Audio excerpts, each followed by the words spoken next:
जिसने अपना मन भगवान में लगा लिया, उसने अपना जीवन समझो सुलझा लिया। मैं बेवजह ही खुद को बदकिस्मत समझ बैठा। जब देखा दुनिया को तो खुद को खुशनसीब समझ बैठा। खुद पर भरोसा करना सीख ही लो, क्योंकि सहारे कितने भी गहरे हो, साथ छोड़ ही देते हैं। श्री कृष्ण कहते हैं, परिवर्तन ही इस संसार का नियम है। किसी भी परिवर्तन से घबराएं नहीं, बल्कि उसे स्वीकार करें।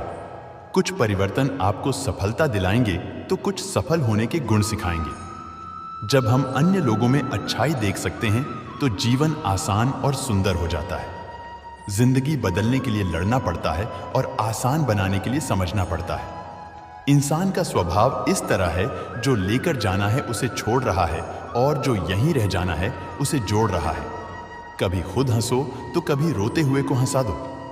इस बात को जान लो कि अफसोस की कोई कीमत अतीत को नहीं बदल सकती और चिंता की कोई कीमत भविष्य को नहीं बदल सकती। किस्मत करवाती है कठपुतली का खेल, वरना जिंदगी के रंगमंच पर कोई भी कलाकार कमजोर नहीं होता। मिट्टी के दीपक सा है ये जीवन, तेल खत्म, खेल खत्म। गलत सोच और गलत अंदाजा इंसान को हर रिश्ते से गुमराह कर देता है। जिनके ऊपर जिम्मेदारियों का बोझ होता है, उनके पास रूठने और टूटने का समय नहीं होता। हम ऐसा सोचकर जीते हैं कि लोग क्या कहेंगे। क्या हम कभी ऐसा सोचते हैं कि इस पर क्या कहेंगे? जिंदगी भी बड़ी अजीब चीज है। जो कभी सोचा वो कभी मिला नहीं, जो पाया कभी सोचा नहीं, और जो मिला रास आया नहीं। जो खोया वो याद आता है और जो मिला संभाल जाता है। जिंदगी कितनी लंबी है ये मायने नहीं रखता, बल्कि गहराई मायने रखती। जीवन का सबसे बड़ा उपयोग ये है कि इसे किसी ऐसे चीज में लगाया जाए जो इसके बाद भी रहे। जिंदगी में धैर्य रखना जरूरी है। धैर्य एक कड़वा पौधा है, मगर उसके फल मीठे होते हैं। जब थक जाएं तो आराम कर लो, पर हार मत मानो। बारिश के बिना इंद्रधनुष नहीं होता। चुनौतियां, असफलताएं, पराजय और अंततः पर गति वही है जो आपके जीवन को सार्थक बनाती है। गलतियां करने में बिताई गई जिंदगी न सिर्फ अधिक सम्मान्य है, बल्कि बिना कुछ किए बिताई गई जिंदगी से अधिक उपयोगी भी है। हम जब तक ये जान पाते हैं कि जिंदगी क्या है, तब तक ये आधी खत्म हो चुकी होती है। किसी चीज की कीमत जानने के लिए आप ये देखिए, आप उसके बदले में अपनी कितनी जिंदगी लगा दें। हर दिन की शुरुआत सकारात्मक सोच और आभारी दिल से करें।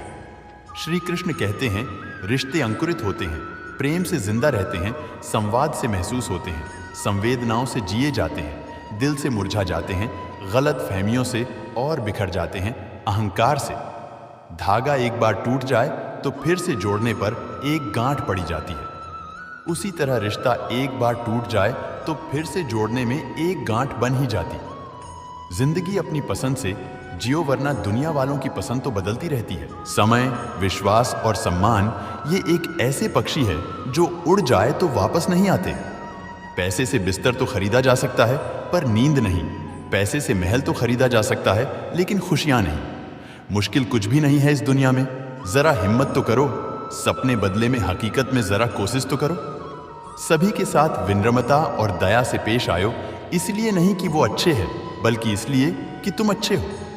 केवल आप ही अपना जीवन बदल सकते हैं, कोई और आपके लिए ये नहीं करेगा।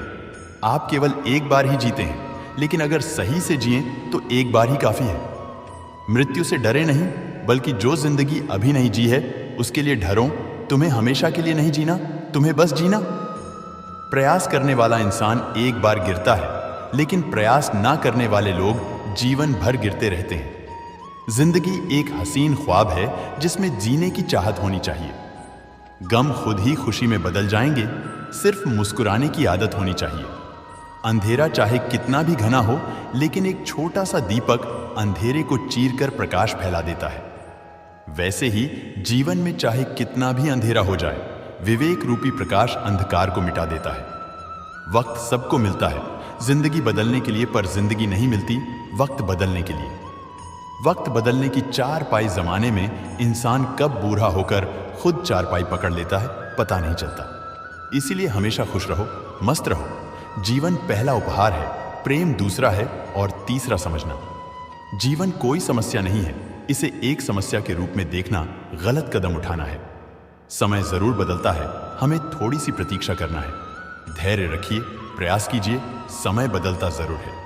यदि आप किसी चीज को बदलना चाहते हैं तो शुरुआत खुद से कीजिए। जब आपके नकारात्मक विचारों के ऊपर सकारात्मक विचार हावी हो जाएंगे, उस दिन आपको असंभव संभव लगने लगेगा। यदि धन की हानि होती है तो आप केवल निर्धन होते हैं, लेकिन समय को बर्बाद करने के बाद आप अपने जीवन का एक हिस्सा गंवा देते हैं। पैसे के पीछे भागना बंद करो, बस अपने जुनून का पीछा करना शुरू करो। यदि आप हार भी जाते हैं तो आपके चेहरे पर मुस्कान होनी चाहिए, क्योंकि अफसोस तो उन्हें होना चाहिए जो मैदान में शामिल ही ना हुए हों। जीवन विकास है। अगर हम तकनीकी और आध्यात्मिक रूप से बढ़ना बंद कर देते हैं तो हम मर चुके हैं। संभावना हमेशा ताकतवर होती है। जिंदगी एक किताब है और ऐसे हजारों पन्ने हैं जो मैंने अभी तक नहीं पढ़े हैं।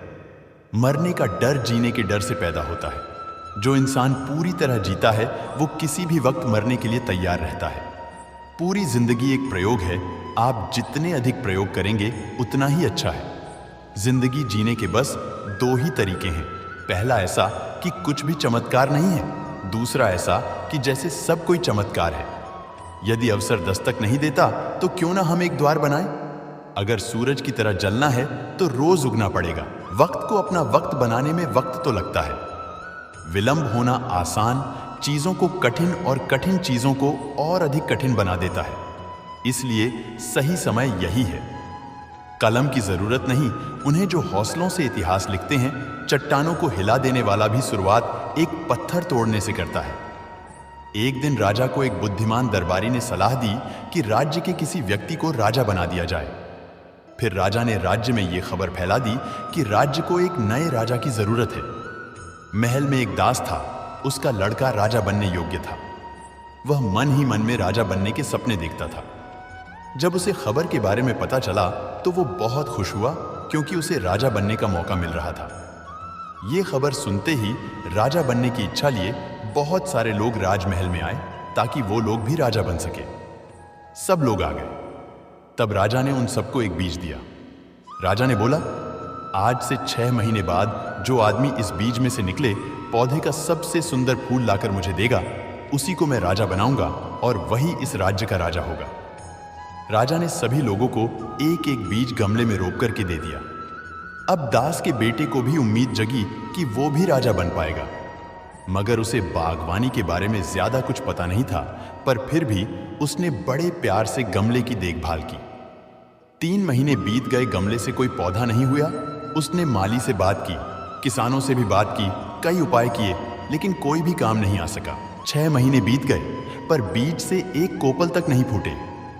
6 महीने बाद तय किए गए दिन पर वो निराश होकर अपने खाली गमले के साथ महल में पहुंचा तो देखता है कि बाकी लोग के गमले में से एक से बढ़कर एक सुंदर फूल खिले थे। वह उदास हो गया, उसकी आंख आंसुओं से भर आई। राजा ने सभी लोगों के गमले में खिले फूल को गौर से देखा और अंत में परिणाम की घोषणा की और दास के लड़के की तरफ इशारा करते हुए कहा कि यही मेरे राज्य के राजा बनने योग्य है। राजा ने इस रहस्य से पर्दा उठाया और कहा कि जो बीज मैंने तुम लोगों को दिया था वो उबले हुए थे। उनमें से पौधा उगकर फूल का खिलना तो असंभव था, पर दास के लड़के ने उसमें सच्चाई और ईमानदारी का फूल खिलाया, इसलिए वही होगा। इस राज्य का राजा दास और उसकी पत्नी बहुत प्रसन्न थी। कुछ समय बाद राजा की मृत्यु हो गई और दास के लड़के को राजा बनाया कि वह अच्छे से राज्य का देखभाल करने लगा।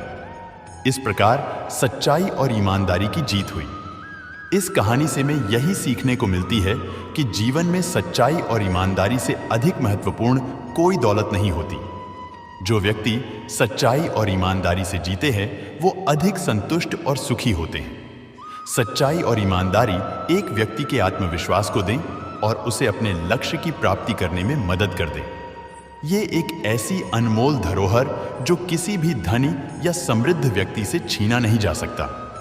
इसे बरकरार रखने के लिए हमें सच्चाई और ईमानदारी को प्राथमिकता देनी चाहिए। दोस्तों, आपको ये वीडियो कैसी लगी नीचे कमेंट में जरूर बताइए और साथ ही हमारे चैनल को सब्सक्राइब कर लें ताकि आगे आने वाली सभी वीडियो आप तक पहुंच पाए। धन्यवाद। आपका दिन शुभ हो। जय श्री कृष्णा।